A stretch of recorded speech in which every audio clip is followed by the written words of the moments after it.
দুই নাম্বার হচ্ছে রুফা জাকাত। যদি আপনার কাছে 52.5 তোলা রুফা থাকে আর ওই রুফাগুলো যদি আপনার কাছে 1 বছর পর্যন্ত থাকে, তাহলে আপনি যেই দিন জাকাত দিবেন ওই দিন বর্তমান বাজার হিসাব করে আপনি প্রতি 1 লক্ষ টাকাতে 2,500 টাকা করে জাকাত দিতে হবে।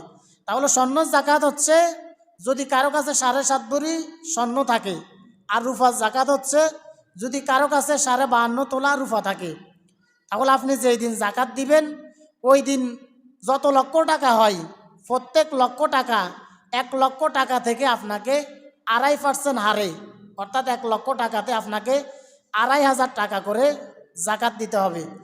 এরপর 3 নাম্বার হচ্ছে নগদ টাকা জাকাত। যদি আপনার বাড়িতে আলমারিতে নগদ টাকা থাকে অথবা ব্যাংকে জমা টাকা থাকে অথবা বিভিন্ন কোম্পানিতে শেয়ারে টাকা থাকে, তাহলে আপনাকে ওই টাকা জাকাত দিতে হবে। এখন প্রশ্ন হলো কি পরিমাণ আপনার কাছে টাকা থাকলে আপনি জাকাত দিবেন? এর উত্তর হচ্ছে আল্লাহ তাআলা বলেন, যদি কারো কাছে 7.5 ভরি স্বর্ণ অথবা 52.5 তোলা রূপার পরিমাণ টাকা থাকে, অর্থাৎ আপনি 1 নাম্বার স্বর্ণের জাকাত, 2 নাম্বার রূপার জাকাত। যদি কারো কাছে 7.5 ভরি স্বর্ণ অথবা 52.5 তোলা রূপার পরিমাণ টাকা থাকে, তাহলে আপনাকে জাকাত দিতে হবে।